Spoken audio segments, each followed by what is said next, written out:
Assalamualaikum warahmatullahi wabarakatuh. Selamat datang kembali di mata pelajaran Bahasa Inggris bersama saya Bayu Aliwardana. Dan pelajaran kali ini khusus untuk materi kelas 11 Perbankan Syariah 2 di SMK Negeri 10 Garut. Dan kita akan membahas tentang factual report. Nah, sebelum kita membahas ke pembelajarannya, apa sih tujuan kalian mempelajari hal ini?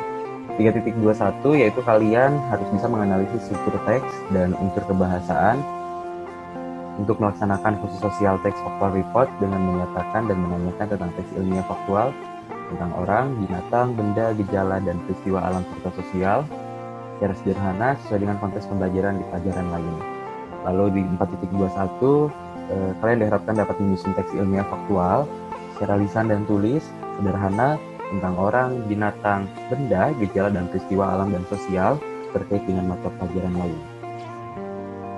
Oke, friends, jadi di factual report kali ini kita akan membahas atau kita akan mempelajari tentang 3 hal, yaitu function, structure, dan language features. Lalu sebenarnya apa sih function dari factual report tersebut? Sebelum ke function, what is a factual report? Mengutip dari Collins Dictionary, something that is factual is concerned with fact or content fact rather than giving theories or personal interpretation. Atau sesuatu yang faktual berkaitan dengan fakta atau mengandung fakta dan bukan memaparkan teori atau interpretasi pribadi. Sedangkan menurut dictionary.com, report is an account or statement describing in detail an event, situation, or the like, usually as the result of observation, inquiry, and other. Atau report adalah laporan atau pernyataan yang menjelaskan secara detail sebuah peristiwa, situasi, atau sejenisnya, biasanya sebagai hasil dari observasi, penyelidikan, dan lain-lain. Jadi, factual report merupakan sebuah teks laporan dari hasil observasi yang berisi fakta tanpa teori atau interpretasi pribadi. Lalu fungsinya untuk apa? Fungsinya itu ini nih, to present information about something generally to reader. Nah, di sini saya di bold generally secara umum kepada pembaca. Nanti akan dijelaskan lebih lanjut. Lalu, structure di factual report ini ada 2, yaitu general classification dan description. Yang pertama, general classification.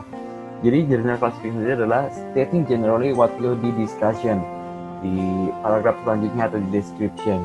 Atau di general classification ini yaitu pernyataan umum, supaya kita bisa dapat menyebutnya sebagai yang menerangkan subjek dan klasifikasinya. Jadi lebih umumnya dulu diterangkan di general classification. Lalu di description adalah to describe the information. Biasanya di description ini menjelaskan hal-hal yang lebih detail seperti bagian-bagian atau kebiasaan atau sifat dan lain-lainnya. Lalu language features. Nah, di factual report ini language feature yang biasa digunakan yaitu using general nouns rather than personal pronoun. The use of personal pronoun is limited. Lalu written in the present tense, using action verb, using linking verb, descriptive language, and conjunction. Nah, di sini juga biasanya selalu menggunakan tenses yang sesuai. Umumnya simple present tenses atau yang sudah kita pelajari. Lalu biasanya juga bisa menggunakan pertanyaan untuk membantu agar pembahasan di suatu paragraf tidak melebar. Atau pertanyaan juga bisa dikembangkan menjadi topic sentence sehingga informasi di suatu paragraf bisa tersusun dengan baik. Lalu untuk menjelaskan ciri-ciri gunakan relating verbs atau linking verb. Di sini linking verb di sini atau relating verbs yaitu seperti halnya is, are, has, have, dan yang lainnya. Lalu juga bisa kalian menjelaskan perilaku dengan action verb, using action verb. Action verb itu seperti apa? Action verb itu adalah kata kerja yang ada moving-nya, seperti run, hold, eat, grab, move, dan yang lainnya.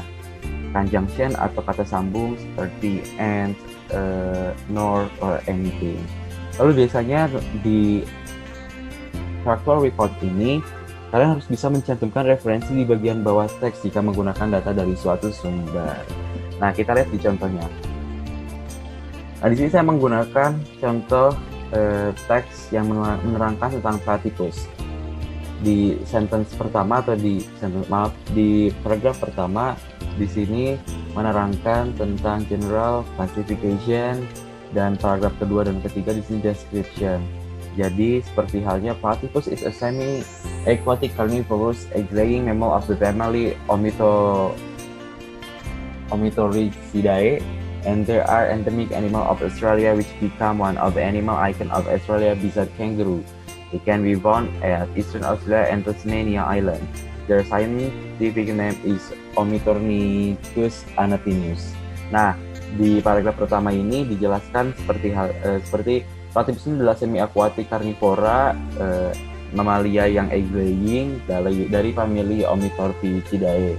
Nah, kan lebih umum nih, di sini juga dijelaskan they are endemic animal of Australia which become one of animal icon. Jadi kan tidak menerangkan satu platypus atau dan yang lainnya.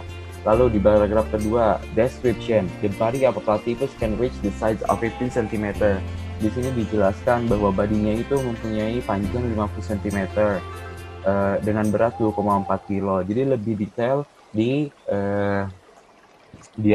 description di paragraf kedua dan ketiganya. Sampai akhirnya di paragraf ketiga dijelaskan a platypus spend most of the time swimming and foraging for food in river. They are excellent swimmer and also a good hunter in the water. They feed on worms, insect larvae, and freshwater shrimp. Nah, di paragraf ketiga ini jadi lebih detail kembali seperti platypus ini tidurnya kapan, about 2 hours looking for cari makannya itu kapan. Jadi kayak they spend about 2 hours looking for food and remaining time to rest in their burrow every day. Dan cari makannya di mana sih atau dan yang lainnya. Terus di sini juga di paragraf terakhirnya itu dijelaskan lebih detail bahwa platypus ini bisa hidup 11 di alam liar dan 17 tahun di penangkaran atau captivity. Seperti itu teman-teman. Oke, pembahasan selesai dan ini tugas. Cari dan identifikasi structure serta language feature pada artikel berikut. Nah, linknya sudah saya drop. Lalu untuk tugas yang lainnya yaitu carilah topik yang sedang viral di media sosial serta susun dalam bentuk factual report. Kemudian data tersebut dipresentasikan dengan membuat video seperti seorang pembawa berita seperti YouTube yang sudah diberikan. Video hasil karya siswa berdurasi maksimal 1-2 menit diunggah pada akun YouTube masing-masing dan kumpulkan link tugas pada Google Classroom. Nanti saya akan berikan di di jadwal saya akan tayangkan YouTube yang bisa kalian tonton sebelum pembelajaran. Seperti itu. Pembelajaran selesai. Thank you for watching. Dan untuk kalian yang belum subscribe, jangan lupa untuk subscribe channel saya. Dan jika informasi ini penting, silahkan sebar ke teman yang lainnya. Sekali lagi terima kasih telah memperhatikan. Semoga hari Anda menyenangkan dan thank you so much.